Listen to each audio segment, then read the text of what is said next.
Okay, Recording. so I've started the recording and it is 7:02. So I will call this meeting to order. This is June 7th, 2021 meeting of the trustees of the Wellfleet Affordable Housing Trust. The meeting will be conducted via Zoom video conferencing in accordance with the temporary suspension and enhancement to open meeting law requirements by Governor Baker. Instructions for accessing the Zoom conference are on the agenda posted on the website. The meeting is being recorded by the town. Anyone else desiring to record the meeting may do so only after notifying the chair and may not interfere with the conduct of the meeting in so doing. That being said, the first item is announcements and public comment. Anybody?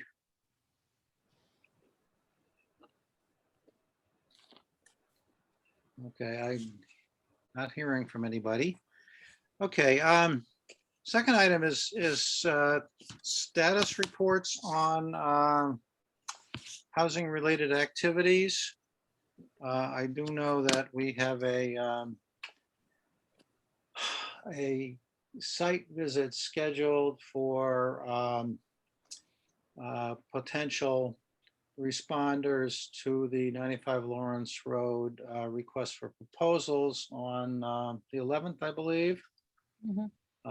That's normally a pretty formal, structured process in terms of, attendance is taken, any questions are recorded, and answers go out to anybody who has expressed interest. So, and the assistant town administrator is efforting that. That's the only thing that I have.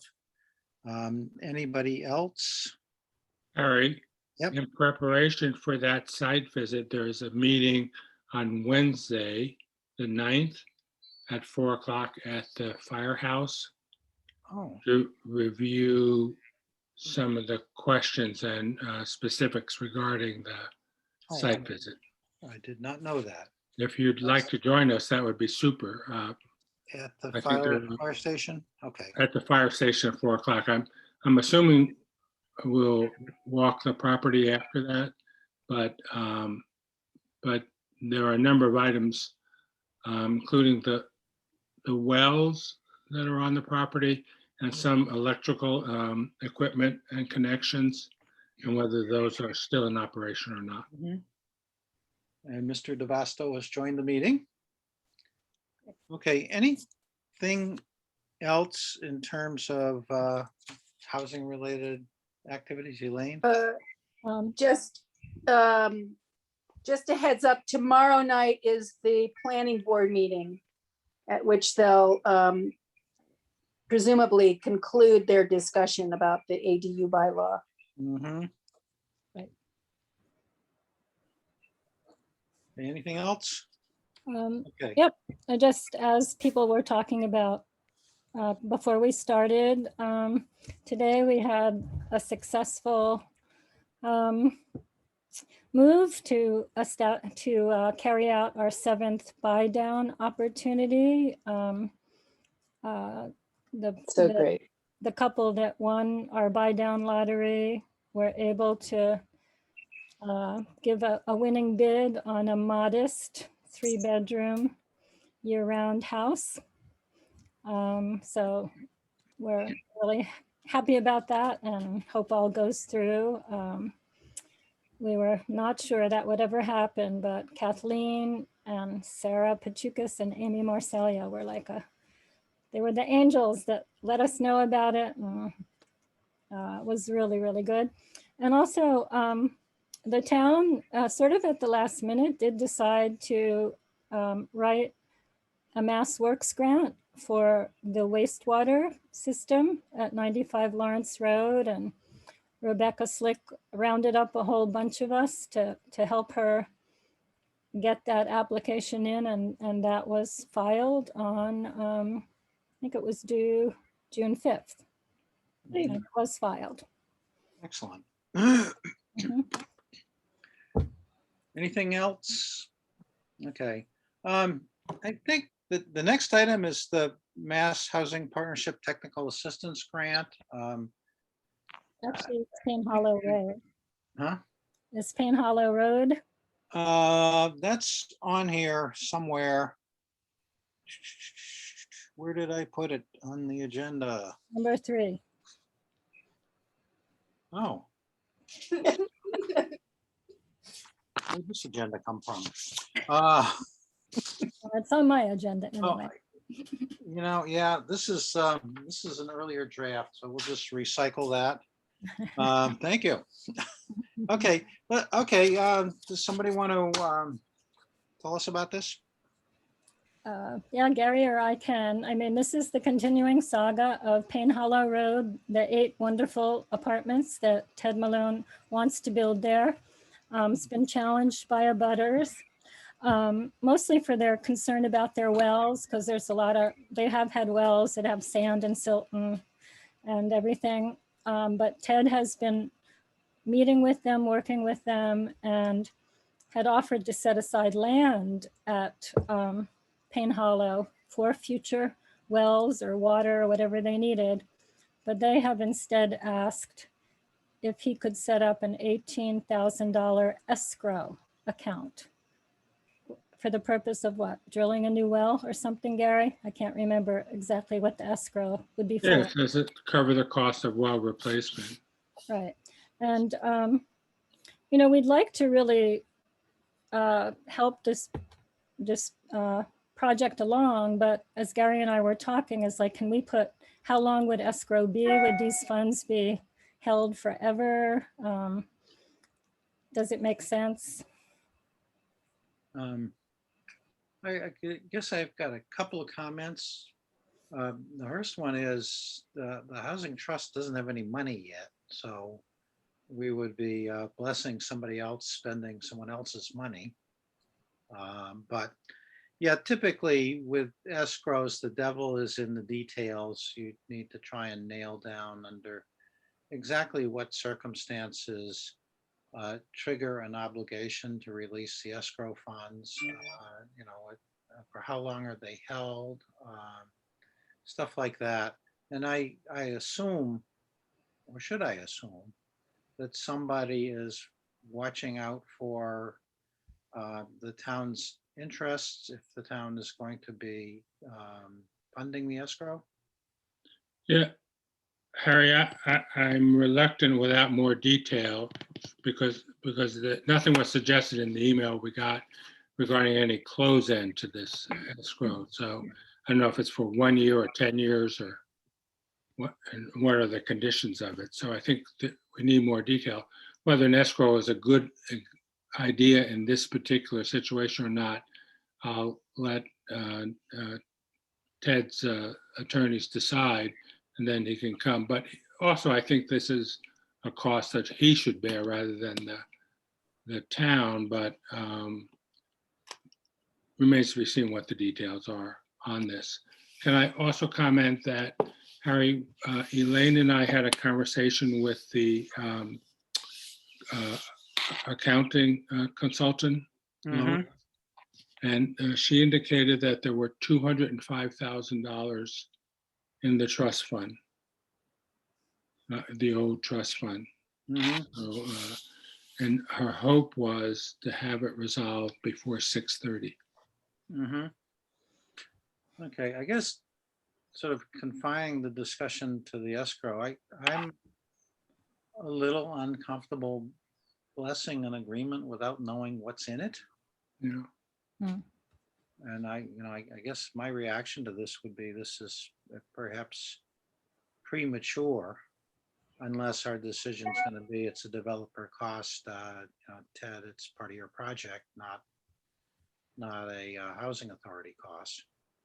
My other concern, if this were the final piece and that all other conditions were met and he could go forward, I appreciate that we have been waiting for 12 years or more for this project. But if this were the final piece, then I think we would be more amenable to consider that. But again, I think there are a lot of details that need to come forward. So what's your pleasure? Elaine?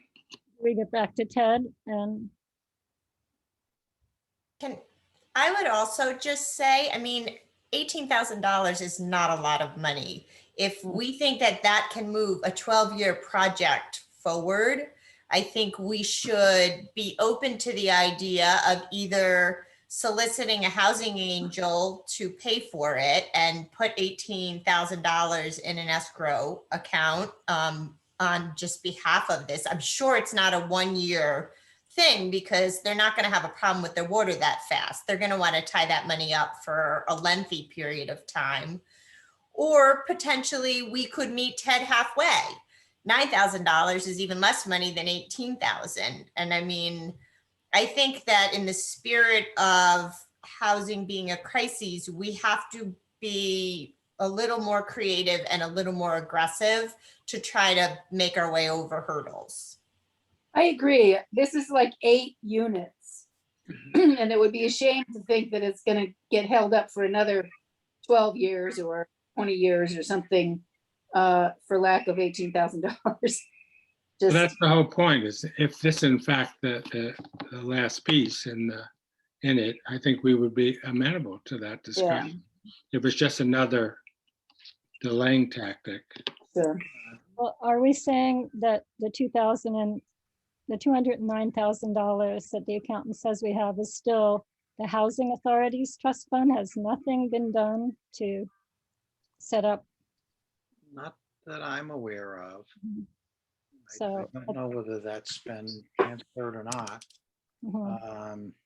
So at this point, it could be a Housing Authority decision? I would think so. And I assume that Ted Malone's counsel is astute enough to recognize that this should be part of an agreement to resolve all issues Mhm, as opposed to, death by 1,000 cuts style negotiating. mhm. So what would you like to do here? Well, it sounds like we could get back to Ted with that kind of picture that we want to, as you said, if it's an agreement to resolve all the issues, get a little more. Okay. Do you feel like we should take a vote on something, or is it enough to just tell them the consensus of this board is that, we need to know more? I think so. I Okay. think that's, Is Ted asking for us to pay the 18,000? Well, he asked if there was a way that could be provided. He has put in somewhere between $50,000 and $100,000 in legal fees for Payne Hollow.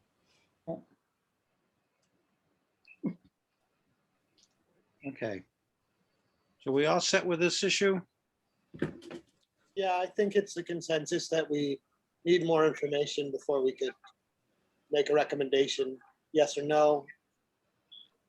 And that, am I unmuted? Yeah, okay. And, and that it should be a large, a part of, it should be the end, it should be an end negotiating point, not what Harry alluded to as a death by 1,000 cuts strategy. I mean, yeah, I think that seems to be the consensus. So I think we can kind of leave that. Okay, so we're all set with this item. And I guess next on the agenda, and the agenda was not put in order based on some, cosmic strategy of what should be done first. It was really kind of stuff got stuck at the end of the list. So, but I did send out to, excuse me, all of you the 3 documents that came back from our second meeting of the, I guess I would call it the scoping group. And we've distributed it to the members of the trust that were not part of that meeting so that there is an opportunity for, additional comments. We have another meeting scheduled, was it around the 20th? 30th, Harry. 30th. Okay, so we have another meeting scheduled, so there's time to review it outside this meeting, but basically what we have is we've collected a list of tasks and a list of responsibilities and tried to place both the tasks and the responsibilities with the different Wellfleet housing organizations. And so those charts, one of them is just a list and the other two are two versions of the same chart that just shows the relationship between them. Gary or Elaine, do you think we want to go through this in detail or just leave it to everybody else to take a look at it and just provide input as time allows? We did share it. We had our housing authority meeting and shared it. And I think it was more to get people's gut reactions to it in a way. The only comments we had at the housing authority were they didn't like all the arrows. And that what's the really big picture, you know? It's like, what does all this mean? What are we really trying to do? And not to lose sight of that as we kind of do this exercise. So I guess it would really be wanting to hear from people how they responded to it, what might be missing, but after we do all this, are we looking for a mission statement, a vision too, to be the umbrella for all this? Okay, well, would you like to have a look at it? See if I can find it. Yeah, can't hurt, Harry. It was the first time I was seeing it, and I was quite impressed by how it really kind of grouped and organized quite a bit and kind of shows everything that is being worked on in the town. Yeah, I mean, there was plenty to share. Yeah, I thought it was really pretty great, and that obviously you guys had a very productive session. I mean, I think we all know what the mission is. I mean, even if we just used our own mission from the trust. Okay, let's see if I can figure out which one it is now. It should be named Wellfleet Housing Board Relationships. Or roll. Word rolls draft. Roll. Right. There were two, Harry, that you said. That was it. The first was the list, and this, yeah, this is the box. This is the one with all the arrows. Mhm. See if I can get this to. No. Zoom out. Okay. There. Okay. So to try and let me get this out of the way.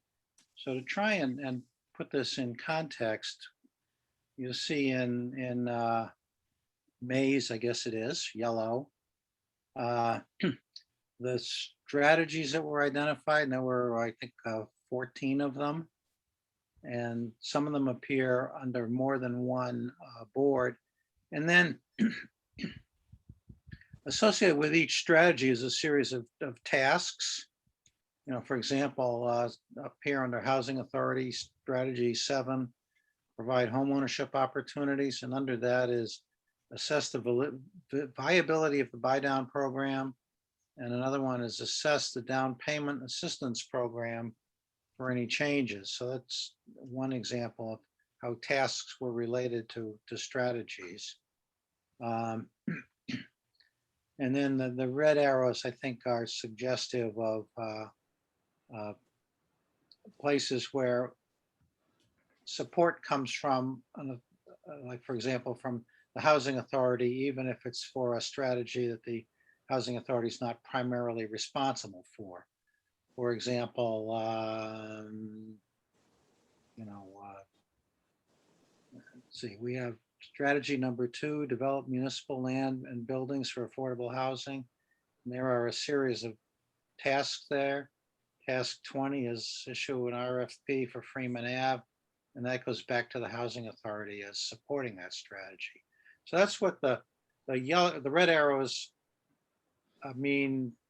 A second supporting agency, and the blue arrows tie it to a strategy, which ties it back to an agency. So that's kind of what came out of all that. So comments, reactions? I think it's great. Yeah, Harry, Yes. so as I read it, as I recall the discussion, the trust was really had the responsibility for land, for building, and for money management. Yeah. So my one question that came up recently, do you foresee the trust being the conduit for all payments, all housing program payments, and therefore you would control the purse strings for everything? Not you personally, but the trust. I think that that makes the most sense because that allows for sort of a global view of the fiscal resources and how they're being used. And right now, I think the Housing Authority has donations. It has a $5,000 annual budget, which I notice is only $4,500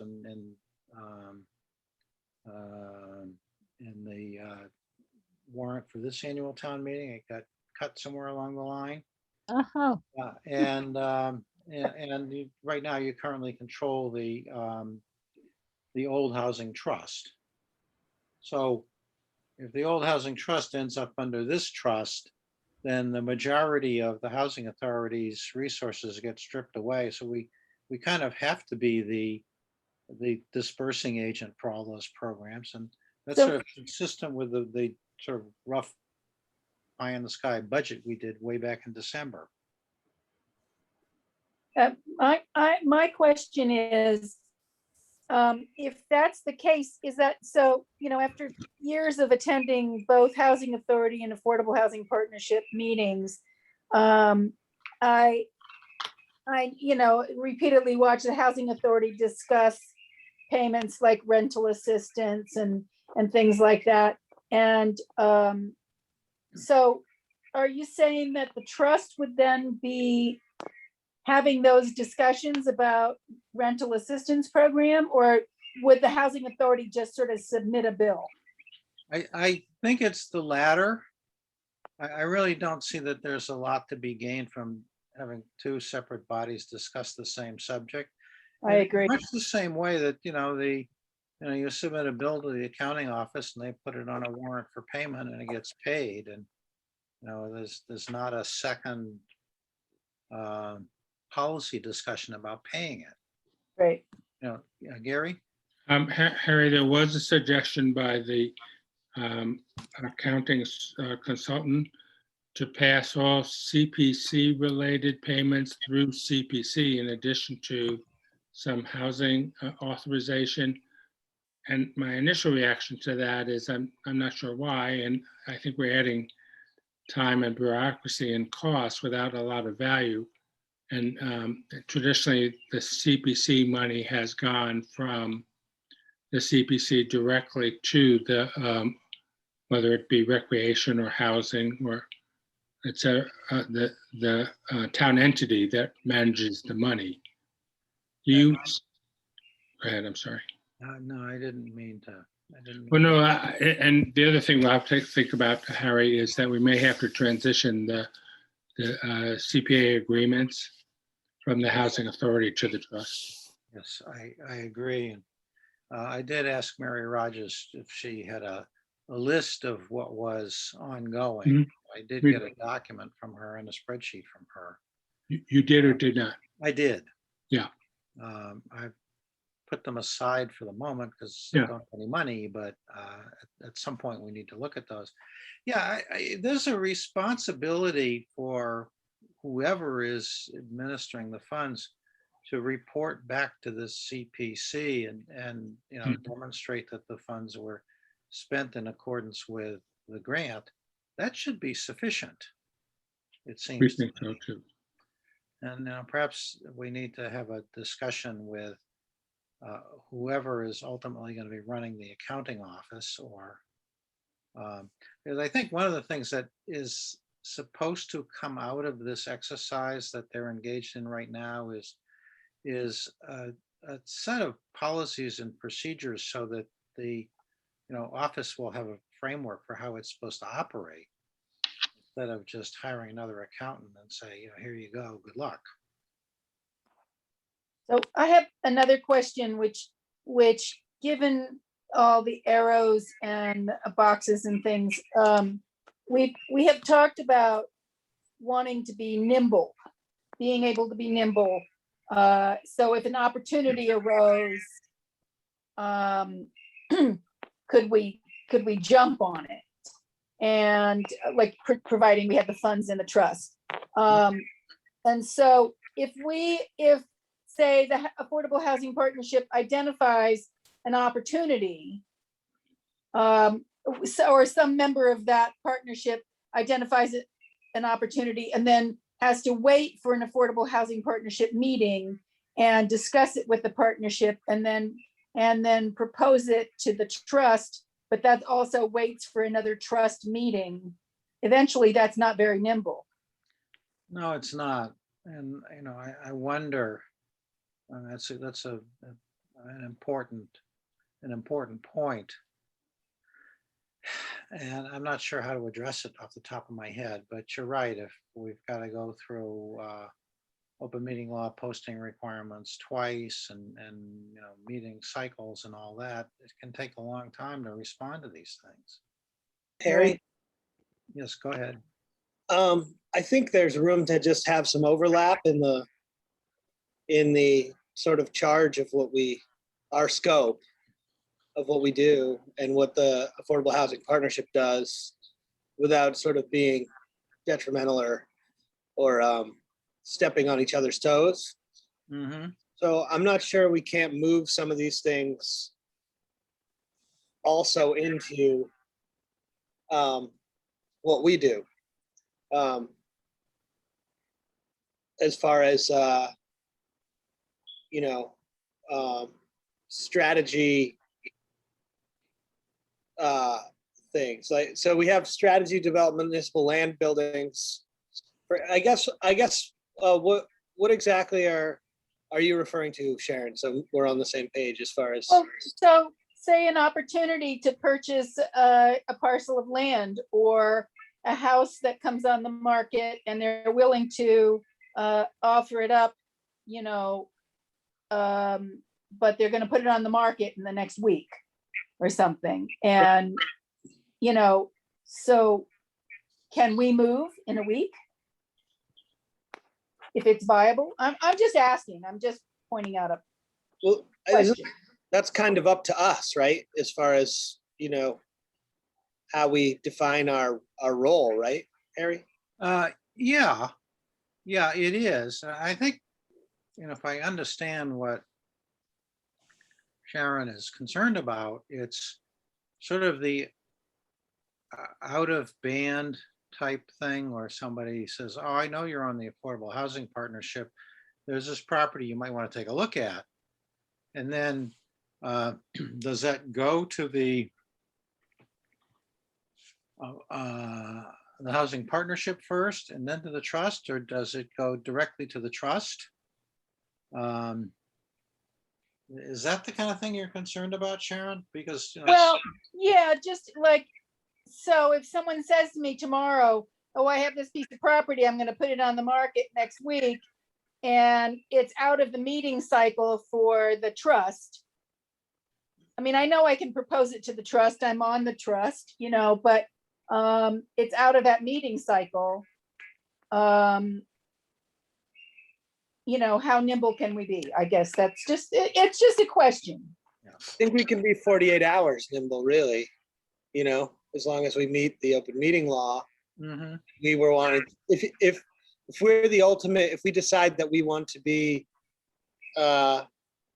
engaged in that activity, then I think ultimately, if we're the funding source, then it would make sense for us to make that type of decision for purchasing, that we could post a meeting within 48 hours enact on something like that.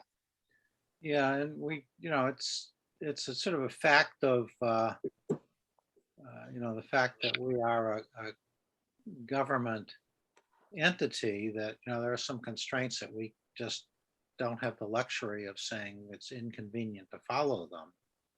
And, sometimes that those delays are unavoidable and sometimes they cause you to lose deals. And that's regrettable, but I think the alternative of, somebody says, I gotta know 24 hours, we may have to say, well, thank you, but we just can't respond that quickly. Mhm. All right. It's just a question that I think we need to kind of keep in mind. But at any rate, just before we leave this, there is time for everybody to take a look at this document and the other one, which is just a list of strategies and a list of tasks. And, supplement it with anything you say should be, you think should be included for discussion.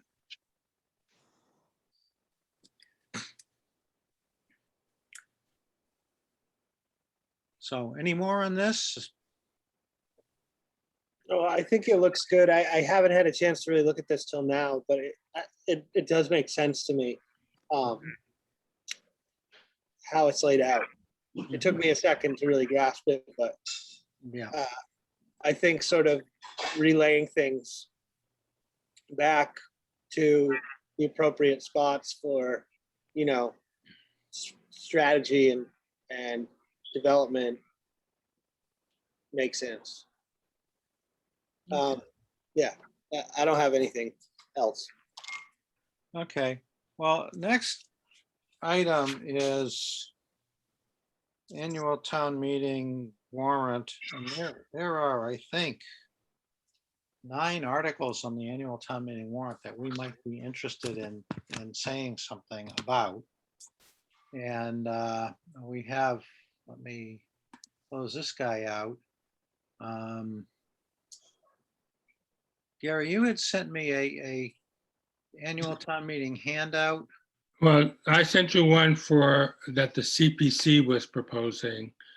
And the first item is the $500,000 request for the trust. Mhm. And, I don't honestly know whether there will be, if there are questions about it. It's a lot of money. And it's money that, to what degree do we want to say anything about the purpose of that money? And who should say it? Well, I guess, well, let's see if we can focus our discussion a little bit. There's the issue of making a recommendation. Do we make one or do we not make one? And then there's the second issue, which is a little bit more strategic in terms of who presents what at town meeting and is there coordination between the housing authority and the trust or the housing partnership on some of these? That's, I think, a second question. Is there, one thing with the ADU bylaw that I've been working on is a page to go in the booklet that the town will be printing up and putting on everybody's seat, where on each warrant article, anybody who wants to say anything has a page. Mm-hmm. Do we want an explanation page on that or not? Hang on a second. Keep talking.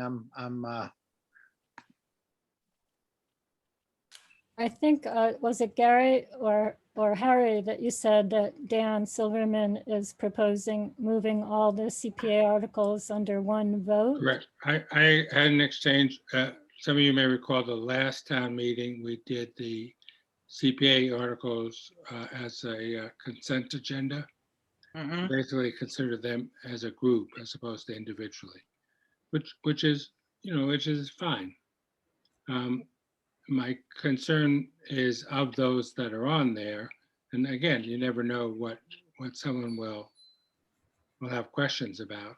But the one that's on there is the biggest one is the 500,000 for the trust. Yeah, Okay. that's the one. This is, I think I finally have got it. So this is what the CPC is proposing, saying about this. And do we want to say any more than this? The first one is the 500,000. Yeah. Well, I suspect, I'd like to at least entertain the question of do we recommend them? Mhm. So that we can announce, or so that the moderator can announce the additional recommendation. I think we should do that. I don't know whether we need to do anything beyond that. I mean, because I assume that the CPC is prepared to explain these.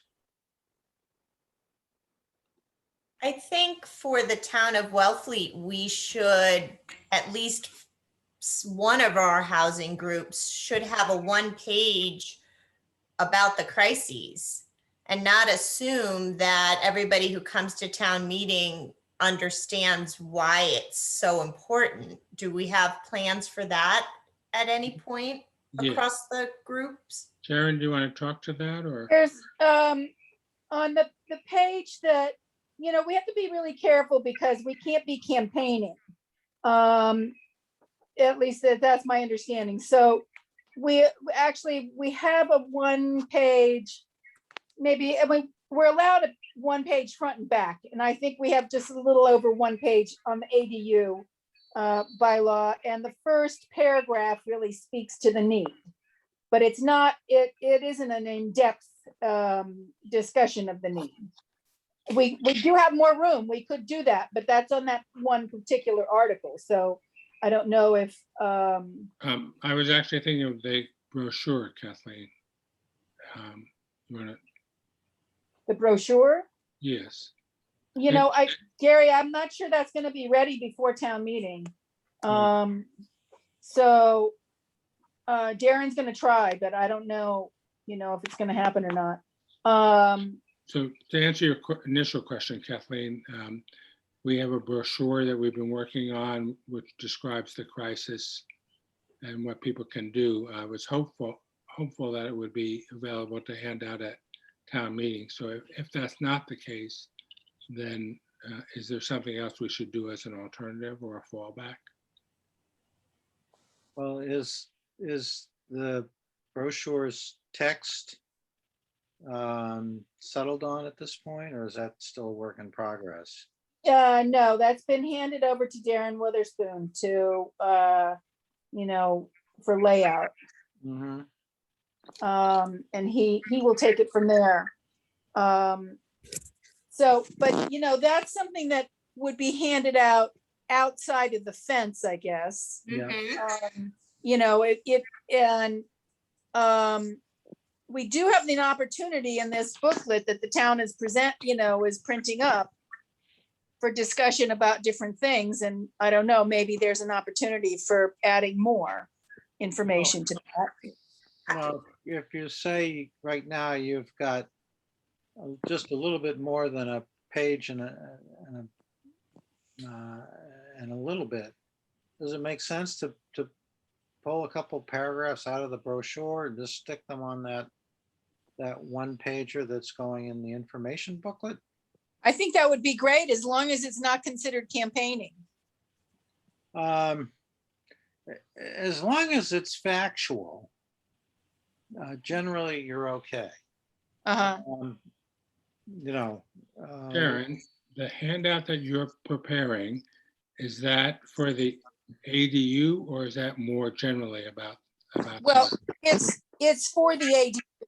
So, and that's not necessarily the first article of these housing articles to come up. So, but you can put, like the trust could have its own page. I think, go ahead, Gary. No, I'm just picking up on what you said. Maybe we should expand on this Article 28 and describe the housing crisis. If we're not going to have the brochure, maybe it's in the context of the request for the 500,000. Why are we asking for this money? Because we have such a bad situation. Yeah, I don't think, see a problem with doing both, the brochure and that. Right, I don't either. All right. I Yeah. don't see any problem with that. I think we need to do everything we can Mhm. all the time in every opportunity we have, because if there are 10 people at the meeting that don't understand what the housing crisis is and we can get them to open their mind to it, then we've made progress. And so, I mean, I would love to see us, and by us, I'm not really sure where it falls under the hierarchy, but not even paragraphs, because most people are not going to dig in and read everything, but bullet points of, inventory this year versus last year, housing price this year versus last year, median house sale price this year versus last year. I mean, it's such a stark, succinct point to hammer home that I think it would be a lost opportunity for us not to put that in front of whoever goes to town meeting. I think that's great, and I think you sound like the person to write it. I'm I mean- happy to write it, because to If me, you have the information. Yeah, that is super easy, and I think it should really be bullets, but I'm not really sure, listening to what everybody else is saying, if, I think there should just be the overall handout prior to town meeting or outside the fence about the housing crises. And then whatever we do for each of the actual articles or whatever is in addition to that. You could certainly talk about, say, for example, on June 7th, there were 8 single-family houses listed for sale in Wellfleet, and the least expensive one was listed for, $700,000 or whatever the number is. That we have 38 houses on the subsidized housing inventory, and we should have an additional 114. We should have 152 if my arithmetic is right. And while we will get some of those from 95 Lawrence Road, if that's successful, and from Payne Hollow Road, if that's successful, still that's a lot of housing to come up with. And so facts like that should make it, and the fact that it costs hundreds of thousands of dollars to generate a single unit of housing. many, many years. Hmm? And many, many years. Yes. Should be, the kind of, bullet point messages that should resonate with people. Why don't we do it in the context of this $500,000 ask? Because it's there. It's relatively early in the warrant. A lot of the earlier ones are somewhat pro forma. Mhm. And it will reverberate on things that come after it. Exactly. And it's a good place to put it.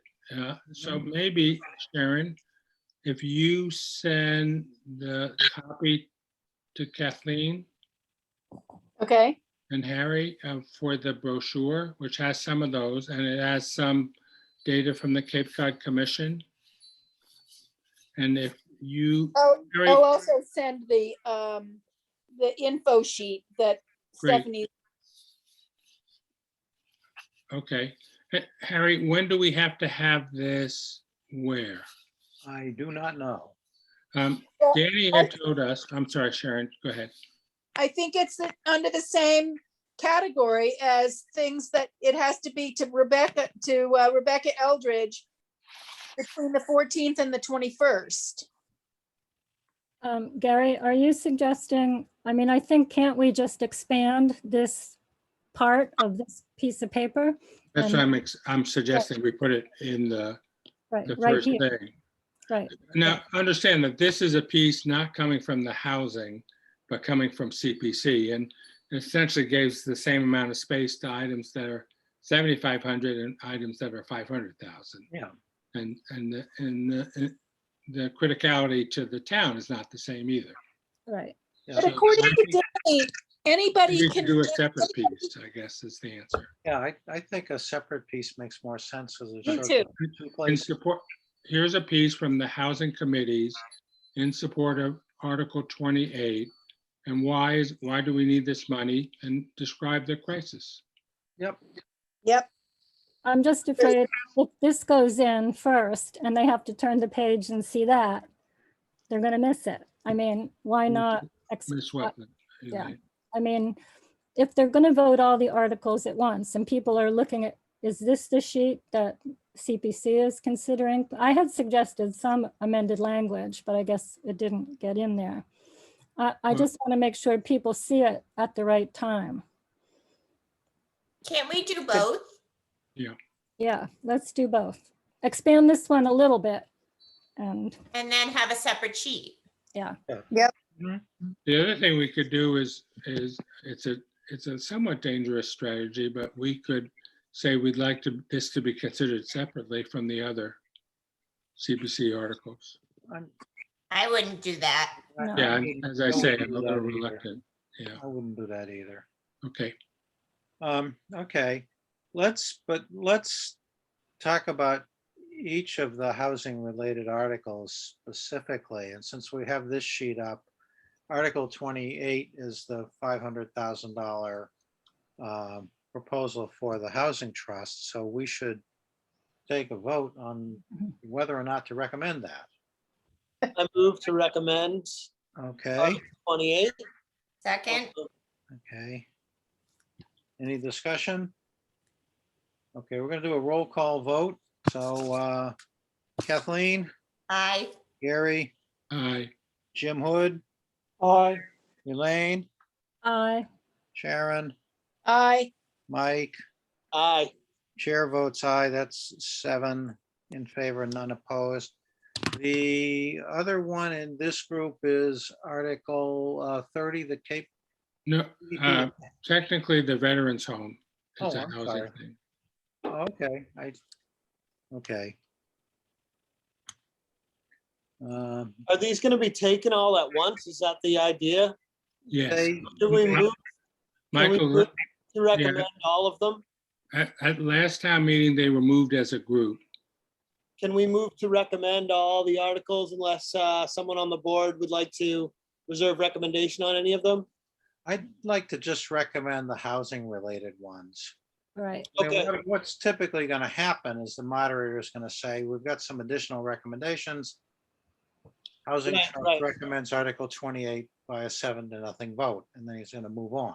Right, I just noticed that there was some non-housing related. I thought they were all housing related ones. No, Is it only just Articles 29, 30, and 31? Left. 29 and 30 were the only ones that I saw in the Okay, CPC not article. 31. Okay. Never mind, we can take them separately. Okay, so do we want to just take a Move. vote on recommending Articles 29 and 30? I move to recommend Articles 29 and 30. Is there a Second. second? Okay. Second. Any discussion? Okay, roll call. Kathleen, Aye. Gary, Aye. Jim, Aye. Elaine, I, Sharon, aye, Mike, Aye. chair votes aye. That's 7 in favor, none opposed. So that's 28, 29, and 30. Let's back up a little. Let me close this guy. And, oh goodness. That was.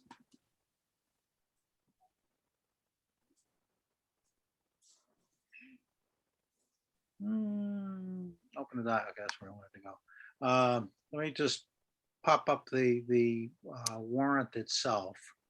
While you're doing that, can I go back and just close the loop on? So Yes, please. with regard to that item we were looking at, I'll get back to Mary and Elaine. I'll make sure we add the changes that you suggested. But we're not making other wholesale changes to that. But Well, I think we should expand it a little bit more. you want to send me whatever you want to expand it a little bit more? Because I think we're also doing now a separate piece that is just about the housing crisis. Mhm. And we have the ADU support piece, which is also essentially about the housing crisis. Okay, So that's all. I'm trying to understand Yeah. who All needs right. to do what. okay. Maybe one more additional paragraph with a few little factoids in it. Are you talking about for the $500,000 request? Yeah. Do you want to send me a couple more lines and I'll make sure we include that? Okay. Okay, and with regard to the bigger piece, Kathleen, are you taking charge of that with the input from Sharon? I'll send you the other stuff. Yeah, I'm happy to put together just a 1-page on it, and then I can send it out via email for you guys to review. Perfect. I just think we should probably have it by the end of the week, if not sooner, in order to That's meet fine. the time frame. Okay, so if you send out something and we have like a 24-hour turnaround on that, and then we can get it to Rebecca next week. Okay. Sounds good. Okay, Next article is 17, which is a proposal to change the local rate of tax on short-term rentals. It's currently 4%. And the article proposes raising it to 6%, which is the maximum the town's allowed to charge. I move to recommend Article 17. Is there a I second? second. That was Jim? Yep. Okay, discussion? Yeah, I'd just like to say that it's important source of new revenue that should be directed towards housing, and if we can get this 6%, it's essentially a use tax. It would generate close to, the 6% would generate close to $1 million a year in revenue. Other discussion? And I would say that it's also, we're not the first town that is moving to change this, to increase it to 6%. No, I think that that's absolutely correct. I think Brewster is currently at 6%. I think Eastham has it Eastham on is voting it. Eastham has it on their warrant. And their meeting was last Saturday, so I don't know how that worked out. And I think Provincetown is considering it. No, Anyway. Eastham's hasn't happened yet. Huh? Eastham's hasn't happened yet. Yeah, it was Saturday, wasn't it? I think it's the 11th or the 12th, Okay, I thought. okay, well, either way, Anyway. we don't know what happened or is going to happen. So moved and seconded to recommend Article 17. Any more discussion? I just have a question, Harry. I don't believe the request to designate a certain percentage of this for housing made it into the warrant this year, did it? It did not. Okay, thank you. Okay, so Article 17, roll call. Kathleen, Hi. Gary, Aye. Jim, Aye. Elaine, Aye. Sharon, Aye. Mike, Aye. chair votes aye. That's 7 in favor, none opposed. Next one is 95 Lawrence Road. That's Article 21, I think. Yeah, okay, here we go. This is the wastewater treatment facility, the design and construction money. The Mass Works grant that was filed was for 2.7 million approximately, I think. So, this would then, the town would be leveraging some of this money. Mm-hmm. I think it included the permit work too. Right, yeah. So is there a motion on Article 21? I move to approve Article 21, Second, Okay. recommend, rather. Okay, discussion? Obviously, we need this as a piece of 95 Lawrence Road project. Mike, I'm not sure you were here. You know that the town filed a Mass Works grant? Yes, Okay, great. Okay, roll call on Article 21. Kathleen, Aye. Gary, aye. Jim, Aye. Elaine, Aye. Sharon, Aye. Mike. aye. Chair votes aye, 7 in favor, none opposed. Oh, let's see here. Next one is it's on page 24 here. Excuse me.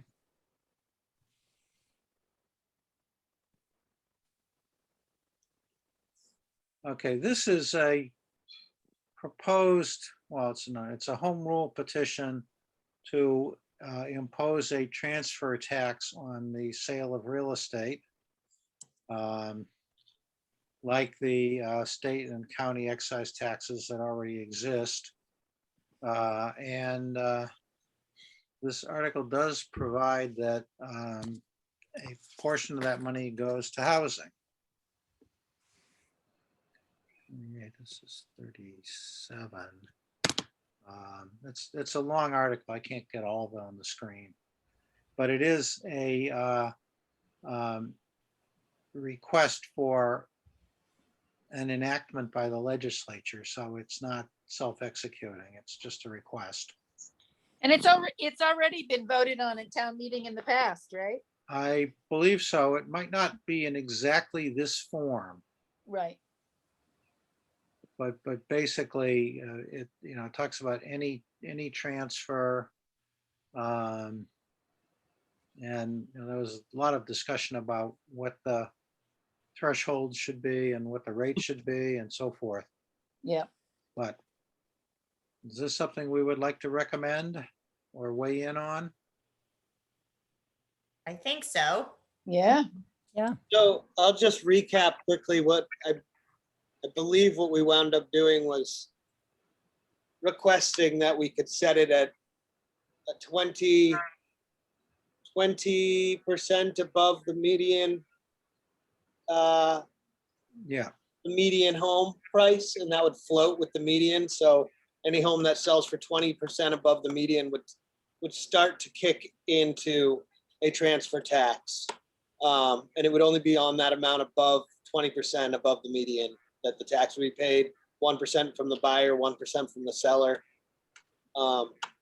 until you got over $2 million, and then the exemption would disappear. Right.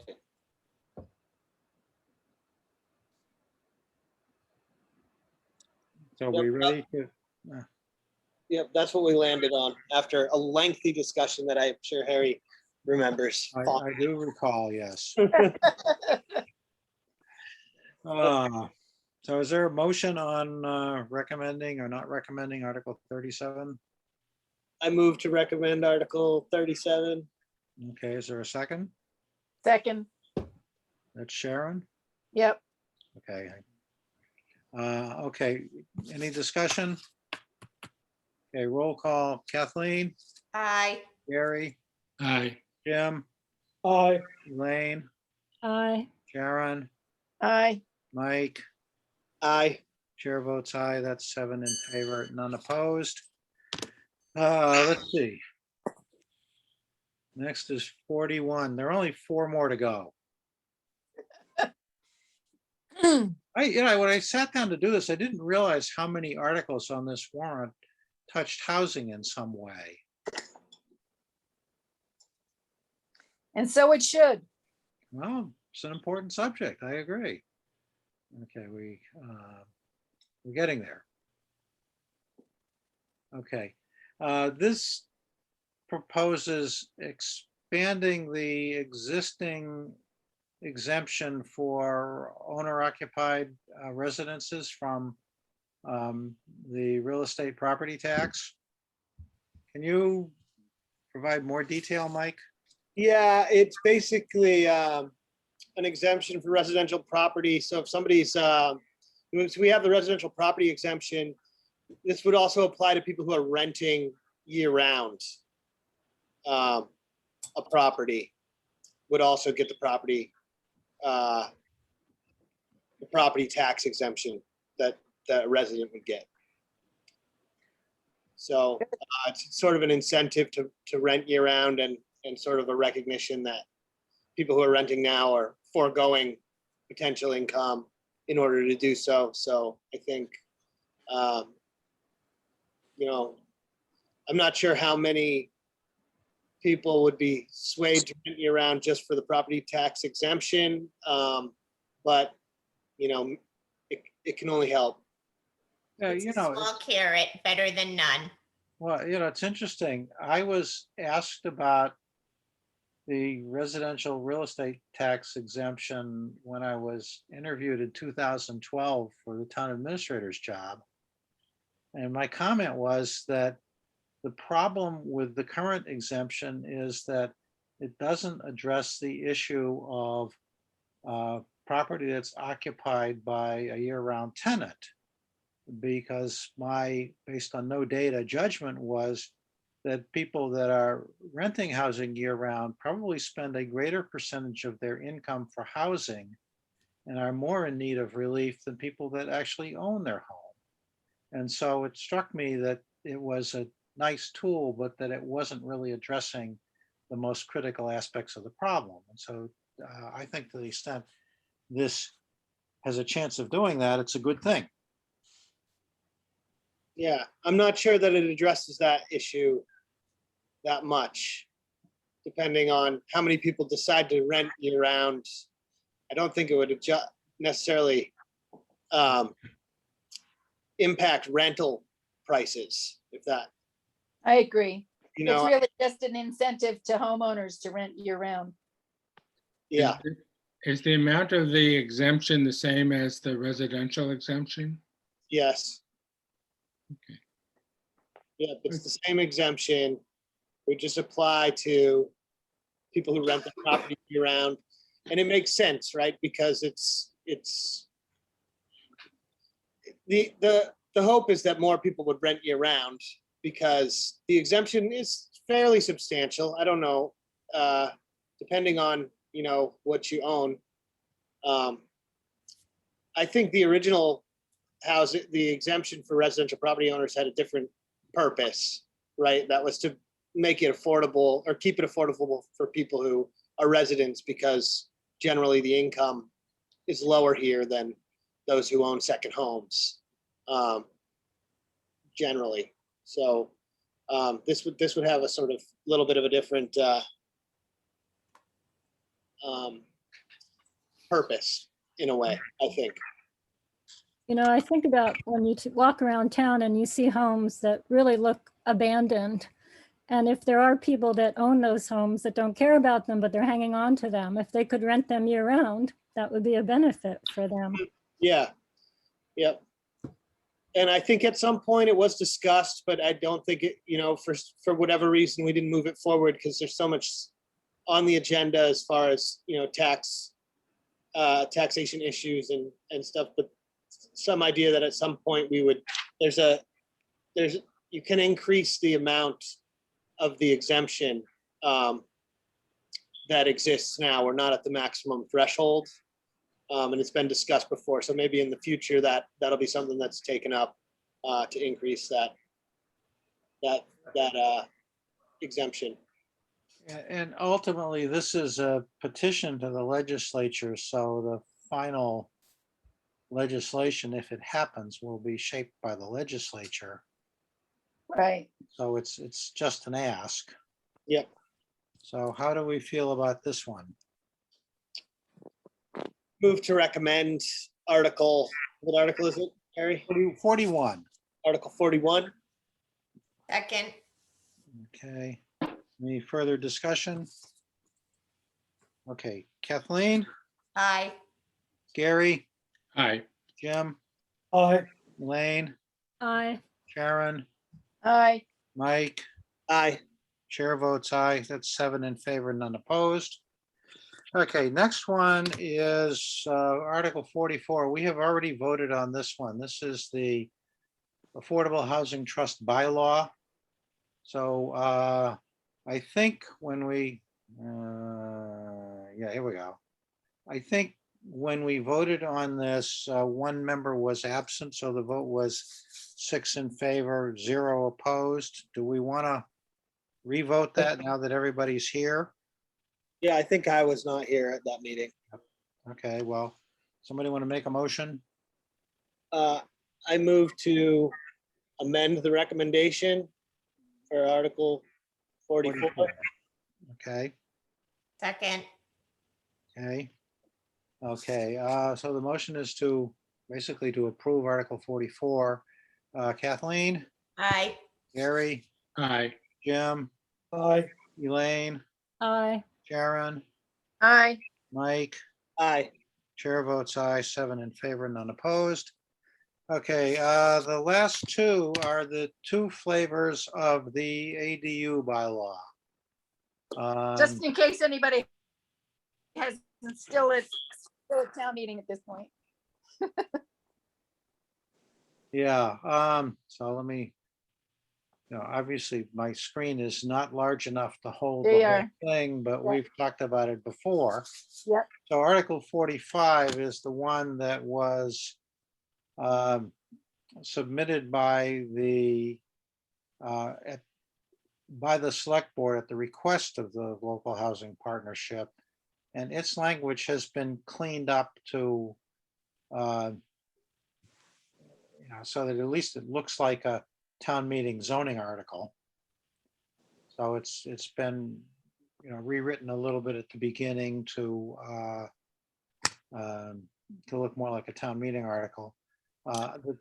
And there is still, the select board has made some changes to it in response to comments by the planning board at their first public hearing on this. Mostly in response to comments from town council. Okay, Yeah, there were just non-substantial changes in language from town council, but the planning board was withholding their recommendation to see if the select board would amend some of the language that town council had requested or had suggested that we put in there. So essentially the final changes were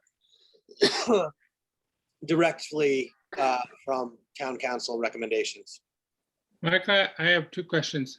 Theoretically, first, are you presenting this article? I believe so, yeah. And the second is theoretically, the planning board is going to make their recommendations tomorrow? I believe so.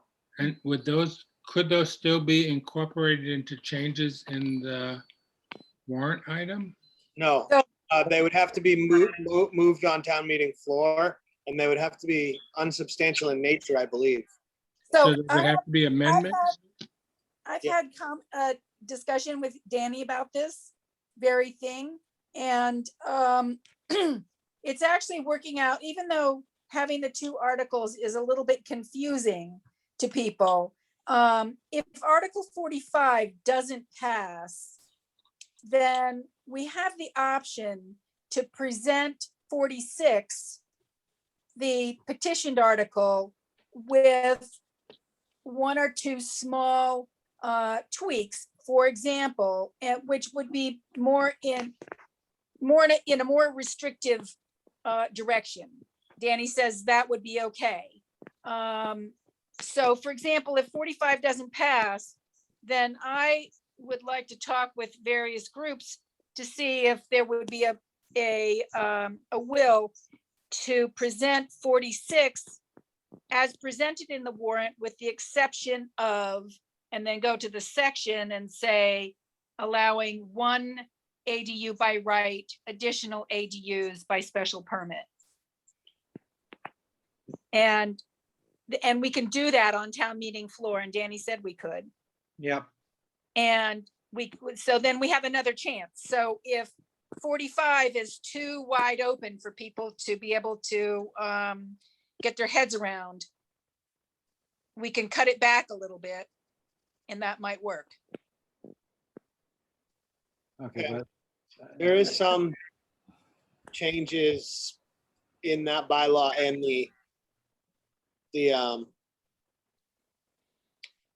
the select board article as far as like town council's recommendations and stuff like Yeah. that. So, Mhm. but that could be amended further down the road at a subsequent town meeting if that Yeah. became an. I do know that one of our drafters feels there should be 2 amendments to this Article 45. Oh, yes. Mhm. Well, okay, all right, but, you know, I think our job is to not to try and predict exactly what will happen, but to make a recommendation on the proposal that town meeting is going to see. And- Yep. And it is, you know, it is, we could say we recommend it with, these 16 changes if we wanted to do that. I No, think that's premature. I move to recommend Article 45. Okay, I'll second. okay. Any more discussion? So I just wanted to clarify. So if we move it now and it's been printed in the warrant, if we want to make changes to it, whether it's the planning board changes or something else, then we would have to do those as amendments on the floor of town meeting? Yes. We do that when we present it.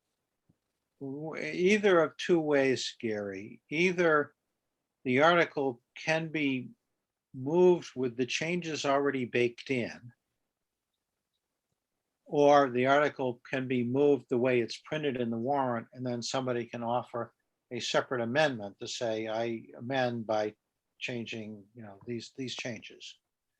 It's generally where the changes are not controversial. It's generally better to just include them in the main motion so you don't get into the, a rabbit hole of amendment on top of amendment and stuff like that. That's Danny's strong preference. And it was mine. Right now, we're just moving to recommend. Correct. This is the select board article. Yep. So, is there a second? Yep. There I was a second. second, yes. All You right. ready? Yep. Okay, Kathleen, Aye. Gary, Aye. Jim, Aye. Elaine, Aye. Sharon, Aye. Mike. Aye. Chair votes aye. That's 7 in favor. And the last one is the petitioned article. And I think, and maybe I'll offer this as a motion. I would move to recommend it only if Article 45 is not adopted. Yes. Right. Great. So I'll offer that as a motion. Second. Discussion? Would it make sense to recommend it at this point if we're just, well, it's not going to show up anyway. So it wouldn't be recommended until it was read by the moderator. So yeah, Right. okay, it makes sense then. So it's If it were not going to gonna- be printed, I would want to withhold recommendation and Yeah, recommend the first one, but yeah, it's not going to poison the debate on Article 45. no. Okay, that's fine, Harry. I Okay. second your motion, I guess, if it hasn't been seconded. Yes, Kathleen seconded it. Okay, Any discussion? Okay, motion is to recommend if Article 45 is not adopted. Kathleen, Aye. Gary, Aye. Jim, Aye. Elaine, Aye. Sharon, Aye. Mike, aye. chair votes aye. Okay, that's the last of the town meeting warrant articles that I've identified. Did I miss any? I think we're at the end of the warrant. 1, 2, 3, 4, 5, 6, 7, 8, 9, 10. 10 out of 50 warrant articles. That's a lot. Yeah, Okay, let's see. We're gonna stop screen sharing for a minute. Good. Okay, that takes care of item 5, unless there's some more we need to talk about.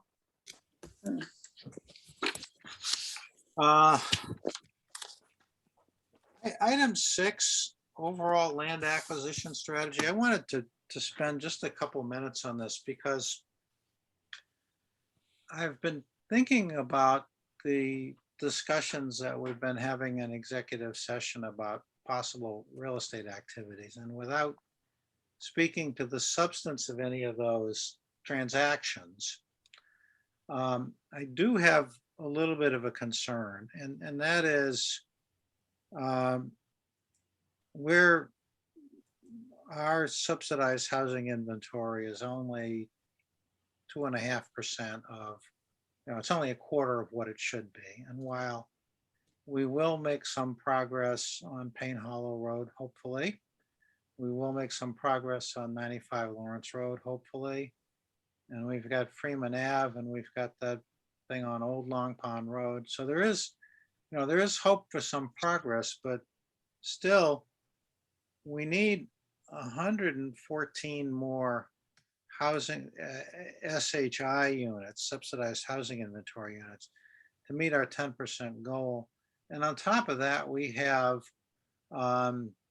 the workforce housing, like the people above 100% of AMI, which also need help. So we're talking about a huge number of housing units that we need. Certainly 100, and perhaps significantly more than that. And and I started thinking about, when you start thinking about, spending, $230,000 for a 3/4 acre lot and spending, $350,000 to put a house on it, and I'm not even sure you can do it for that. You're talking about $600,000 for a housing unit, which means you're talking about $60 million to solve the problem, perhaps more, if you do it unit by unit. And I just wonder whether our focus shouldn't be on things that offer a bigger return, that things like the trying to resolve with the park the issues surrounding the piece next to the Council on Aging, or the piece opposite the White Crest parking lot, or whether we should be, looking at some of the larger parcels that are presently being used commercially, but the operators are getting to be my age, and maybe they're looking for a way to, to wind down their business. I kind of get the feeling that our focus should be on things like that, and for projects where we can acquire the land at something less than market.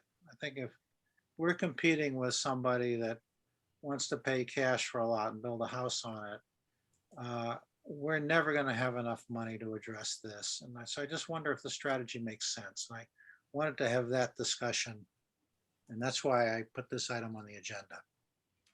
Comments? Yeah, I think, in one respect, I agree with you, but on the other hand, I think that the larger parcels and the larger problems are things that may end up being long dead-end paths. And in the meantime, making substantial commitments to housing on a level that, makes a real difference in the people's lives who can utilize that housing is important. And, I think we should be doing both, essentially, is where I stand on it. But I think we should be looking at opportunities that are, more than just a single family lot at the going rate. And but as we've seen with what's come before us, those opportunities are, usually flawed in some way. So I think personally that we need to keep pursuing these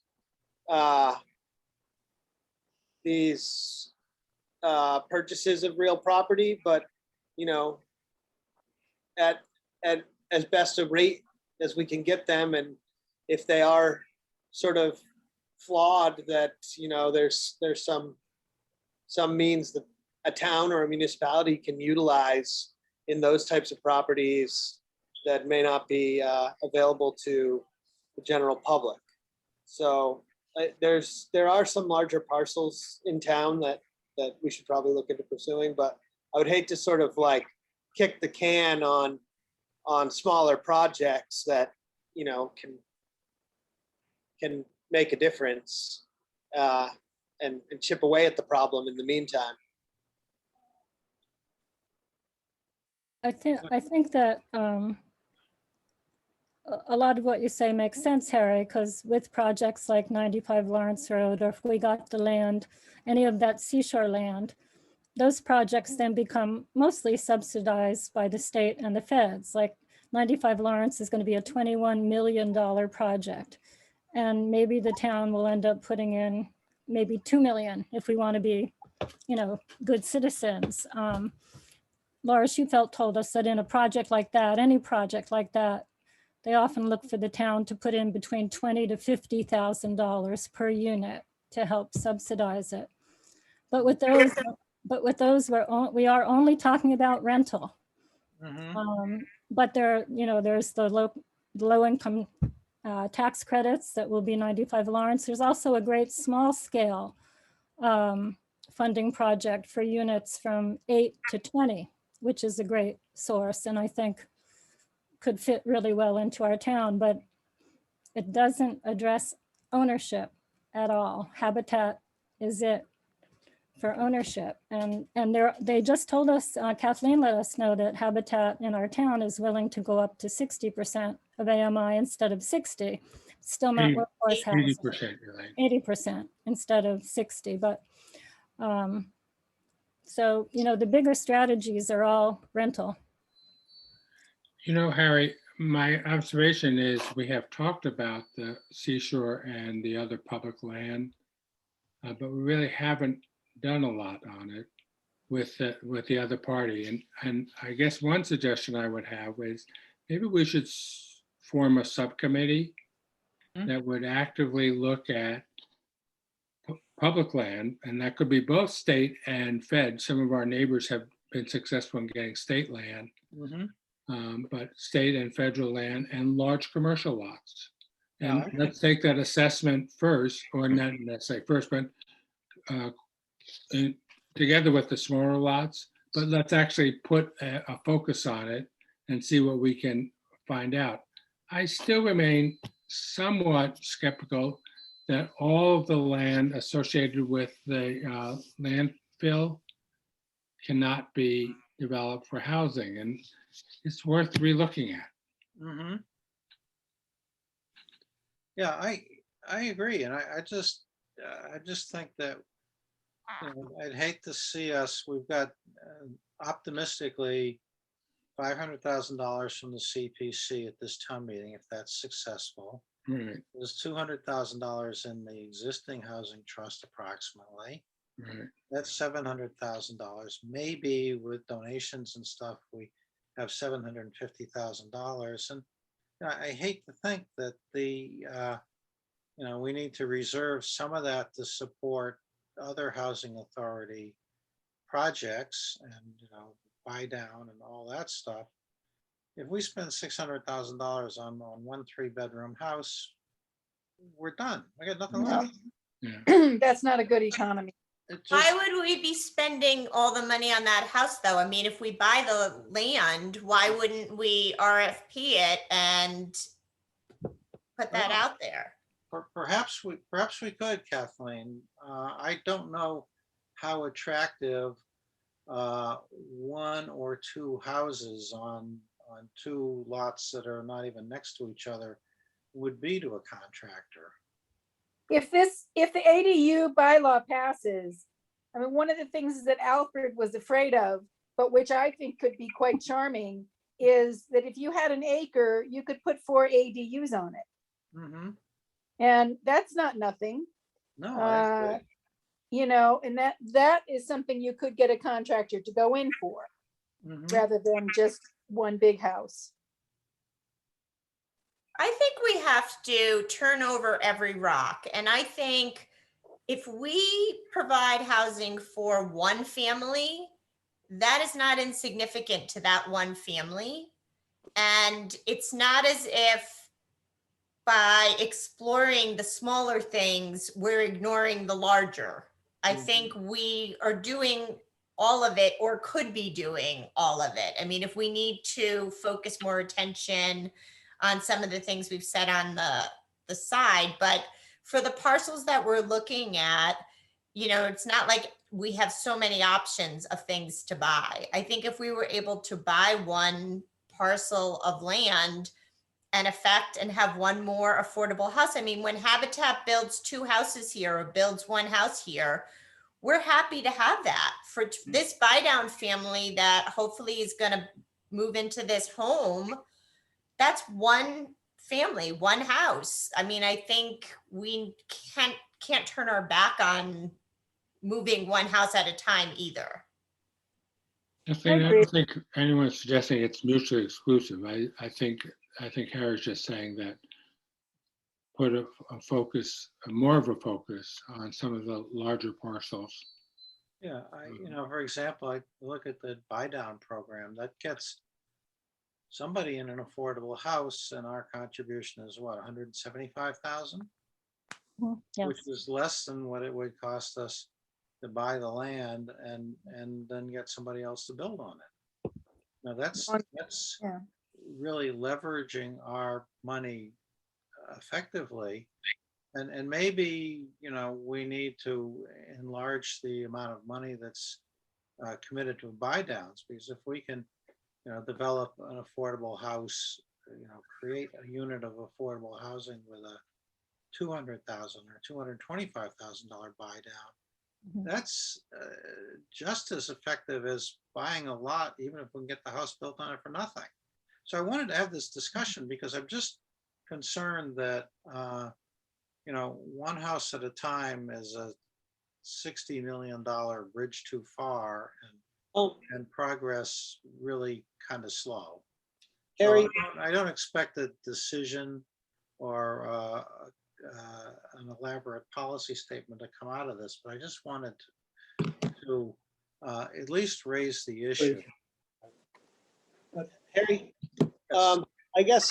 I guess when I'm thinking of purchasing and developing is also to sell it if we're building for ownership, then it would be able to be potentially used to sell as an affordable house, kind of like Habitat does, right? Like you have to be able to qualify and purchase in that situation. So in the end, the town doesn't pay the full boat of buying and developing because there's a sale. So it's subsidized by the purchase, but it's not it's similar to the buy down, right? We have a buy down program, but we can't find houses that fit into that price range often. So can we build the house to fit? And then you're looking at subsidizing, not carrying the full Right. full cost of Mhm. so that 600,000 may wind up being 200,000 if somebody can qualify for a $400,000. I mean, it depends on the situation, right? Each circumstance and what funding and what mechanism we use to purchase it and what the property looks like as far as what we can do with it would all have an impact on, what it would cost the town, the trust, and what it would cost the trust. Not everything costs the town that goes into the trust to do that. So I think we need to keep our eyes open on these potential smaller projects Yeah. and see if they do economically make sense and figure out sort of what we can do with certain things. Obviously, if you're buying a 3/4 acre and putting a 3-bedroom, I don't know how financially that structure would work and cost overall if we were to buy that develop it and then sell it as an affordable house. I don't know, but I think it's worth looking into. I don't know that it would be so substantial. I think Oh. it's, I'm sorry, go ahead. I was gonna say, I mean, I think Kathleen's right. We need to leave no strategy unturned. But I liked Gary's idea of kind of a focus group, looking at some of the seashore lands, for example. I mean, I feel like this might be good timing with some of the things that Biden is proposing in his administration. And maybe our mistake is going to Brian Carlson instead of going, past him. Oh, in terms of strategy, I would certainly start with the people at the Marconi site. I wouldn't go around them. That generally doesn't work out well. And I think Mike's right. If we purchase land and develop housing and end up selling the house on a subsidized basis, so it stays in the affordable housing stock, maybe our net cost to do that project isn't $600,000. Maybe it's $200,000, and that's a price for a unit that makes a lot more sense. So I'm not trying to say that there are no circumstances under which we should buy a lot that can support 1 3-bedroom house, but I'm just concerned that it's really inching our way towards a goal that's miles away. Yep. I mean, when you think about that piece of the long woodlot we were looking at on Old County Road. Yep. I mean, if you could know you could put 6 homes on that lot, you could pay $1 million for it. Yeah. Mhm.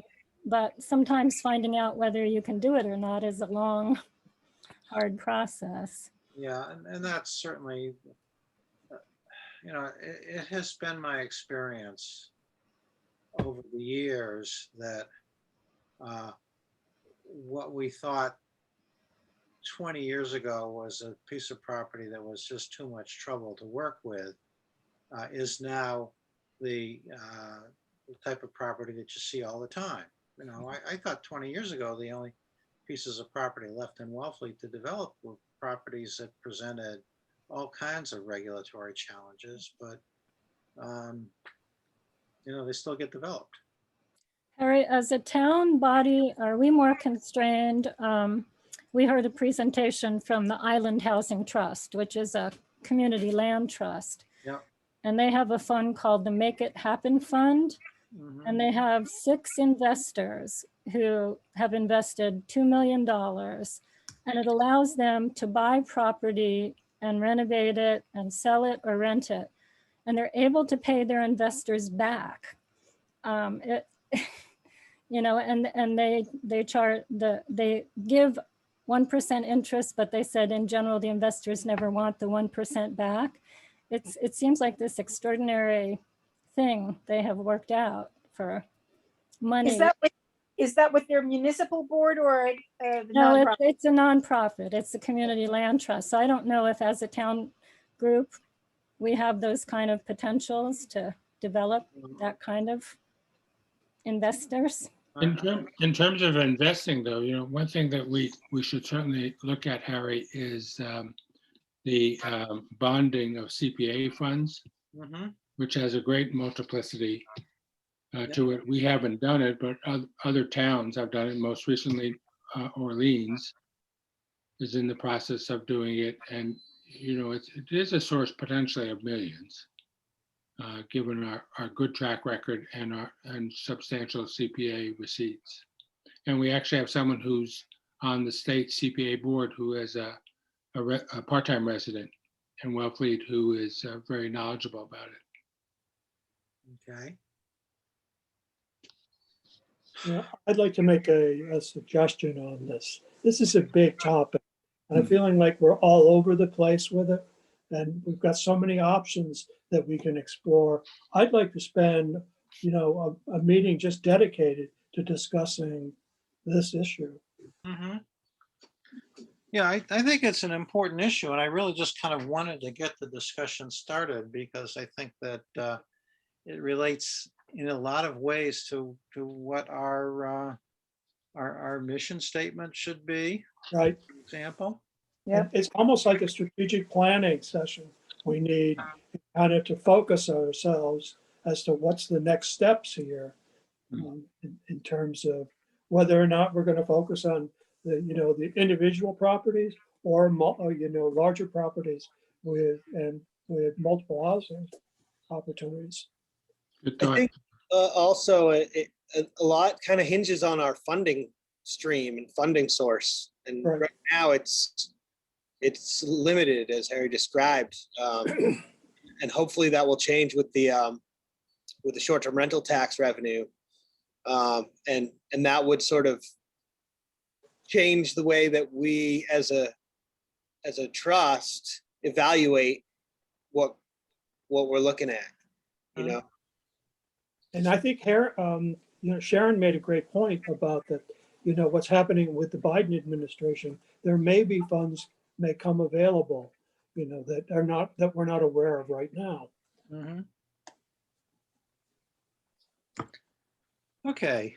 I think we've aired this out pretty well, Okay. as it's a start.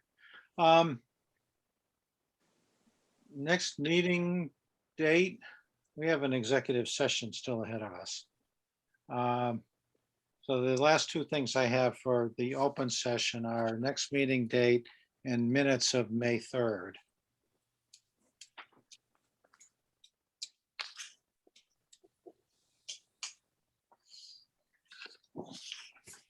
Harry, do you want to go 3 weeks to the 28th, hopefully after town meeting, so we'll have a better sense of both funding and what issues were raised? That would be okay with me. Yeah. Any other thoughts? No, there's a lot of, Sharon. There's a lot of moving parts between now and town meeting anyway, and yes. Right. Yeah. Putting another 3-hour meeting in there is probably not a Right. fan favorite. So Yep. Monday, the 28th? Okay, That And- works for me. Michael, Me. what are the tides like? Yeah, I can do it. Low tides at 9:30 p.m. So I won't be on that one. So that's fine. we So, can. 7 is good for me. Okay, we could meet earlier if that would help. No, I'm not gonna go I'm not gonna go after dark. Okay. Makes sense. Okay, minutes of May 3rd. I sent you a draft. I had a couple of things, Harry. I'm not sure about this, where you say all members were present, but Jim was absent. So I'm not sure what all members present means. We know he was there in spirit, but This is what happens when you take the minutes from the meeting before and use them as a basis. Okay, we can delete that. Mhm. Other, And I may not have given the correct information in the second paragraph. So I don't know if I did at the time or not, but the RFP was supposed to appear on May 12th, not May 7th, but I may have said May 7th. So I don't know if we have to change that or want to. this is on which item? Number 2. Number 2. Yeah, where it says the RFP is planned. Oh, wait, the Oh. RFP is expected to appear in the May 7th edition of the Central Register. I think I knew it was the 12th, but I may have said the 7th, so I don't know. I took that off the video. Okay, never So that's mind. then. probably what you said. Never So, mind then. right or wrong, it is what it is. Okay, that's what I wanted to know. Okay, other mistakes that I get credit for? No? Okay, so with that one correction, Can we have a motion to approve the minutes of May 3rd as corrected? So moved. Okay, that's Kathleen. Is there a Second. second? Elaine? Second. Okay. Any discussion? Okay, let's see. Kathleen, Aye. Gary, Aye. Jim, I abstain, I wasn't there. okay. Elaine, Aye. Sharon, Aye. Mike, Aye. chair votes aye. So that's 6 in favor, none opposed, 1 abstain. Jim would. Okay, so that's the last bit of open session. So we've got to go through the dance that we have to do to go into executive session. So the topic is listed on the agenda. And the board has convened an open session. The chair states that the purpose for convening the executive session is to consider the purchase, exchange, lease, or value of real property. The chair states that the board will adjourn from the executive session and will not reconvene in open session. And the chair further states that having a discussion in open session would have a detrimental effect on the trust's negotiating position. And I'll call for a roll call vote to enter into executive session and not reconvene in open session. So is there a motion to that effect? So moved. Okay. And is there a second? Second. Okay, okay, so all those in favor, Kathleen, Aye. Gary, Aye. Jim, Aye. Elaine, Aye. Sharon, Aye. Mike, Aye. chair votes aye. Okay, so with that, I am going to stop the recording and we will reconvene in executive session.